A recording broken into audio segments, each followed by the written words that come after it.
Olá, meu nome é Daniele Souto e eu realizei a pesquisa de iniciação científica PIP-UFOP, do projeto intitulado Micorrizas em Raízes de Orquidáceo do Quadrilátero Ferrífero. Sua ocorrência varia em função do hábito em diferentes fitofisionomias? Projeto orientado pelo professor Hildeberto Caldas, orientado pelo mestrando Ricari e com colaboração da pesquisadora Daniela Boanares. Bom, as orquídeas constituem cerca de 8% das plantas vasculares e elas têm distribuição cosmopolita e uma variedade morfológica floral exuberante. Essas características enquadram elas nas plantas de maiores valores comerciais, o que de certa forma impulsiona a extração predatória dessas plantas no meio.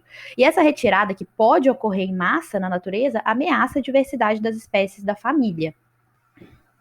As orquídeas apresentam uma peculiaridade em relação às outras famílias de angiospermas, o micotrofismo, que é a simbiose com fungos. Essa relação é obrigatória porque as sementes não têm reserva lipídica e proteica suficiente para suprir o seu desenvolvimento primário e utilizam fungos como fonte de energia para germinação. Na maioria das espécies, essa relação ela permanece e as raízes passam a ter a infecção micorrízica. Aqui a gente pode ver a estrutura anatômica de uma raiz em corte longitudinal e transversal, e a gente percebe que as micorrizas, né, vindo do substrato, adentram na epiderme e se instalam no córtex, onde a planta faz uma digestão enzimática e pode utilizar o fungo como nutrição. Sendo assim, a justificativa desse projeto se dá porque conhecer quais e como se caracterizam os fungos micorrízicos é imprescindível para que o potencial germinativo da semente seja compreendido, visando principalmente a reintrodução de espécies ameaçadas. Porque o que se sabe hoje é que essa simbiose pode ser extremamente específica, mas ela é pouco conhecida. E esse estudo pode contribuir muito para o entendimento dessa relação, visando uma possível reintrodução e proteção das espécies ameaçadas. Sendo assim, pretendemos contribuir com a comunidade científica para que possamos entender melhor essa relação. Então, os objetivos do presente estudo são elucidar as adaptações anatômicas de indivíduos de gomesa de diferentes fitofisionomias por meio de análises histológicas e avaliar a presença e quantificar a infecção por fungos micorrízicos. No estudo, nós escolhemos duas fitofisionomias diferentes, o campo rupestre quartzítico e o campo rupestre ferruginoso, para avaliar se havia variação na simbiose e em caracteres anatômicos, como o diâmetro da raiz, camada de epidermes, etc., que foram avaliados a partir de cortes manuais. Esse material coletado ele foi fixado, corado e avaliado no microscópio, onde foi possível observar e quantificar a infecção micorrízica. O nosso objeto de estudo é a gomesa ramosa, conhecida popularmente como chuva de ouro. Em seguida, vamos ver as características anatômicas de gomesa. Aqui podemos ver o velame, que são várias camadas de epiderme que proporcionam uma proteção mecânica das raízes, dando grande resistência à desidratação e interferências físicas. Logo abaixo podemos ver a exoderme, que possui uma parede celular lignificada ou suberificada, que confere uma barreira hidrofóbica ao fluxo de entrada na raiz. Então, a entrada de água, íons e até mesmo organismos ocorre pelas células de passagem. Podemos ver, inclusive, a colonização por fungos na foto da direita. As hifas do fungo adentram o velame, em seguida passam pelas células de passagem da exoderme, chegando ao córtex, onde se instalam e formam pelotos. Aqui a gente pode ver melhor os pelótons no córtex da raiz.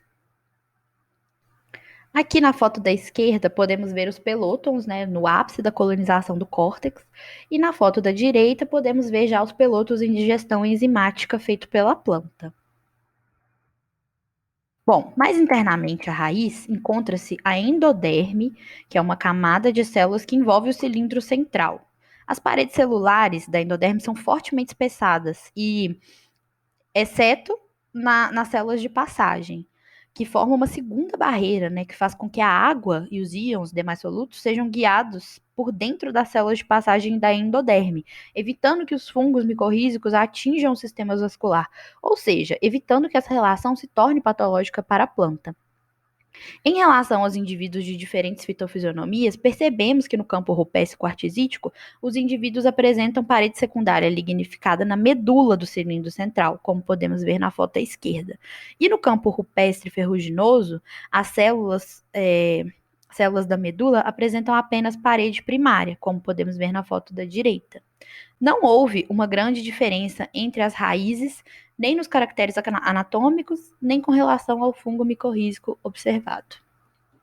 Passando agora para as análises quantitativas histométricas, encontramos diferença entre os tipos de campo rupestre no diâmetro da raiz e na espessura do córtex, sendo que no campo ferruginoso os valores foram superiores aos valores no campo quartzítico.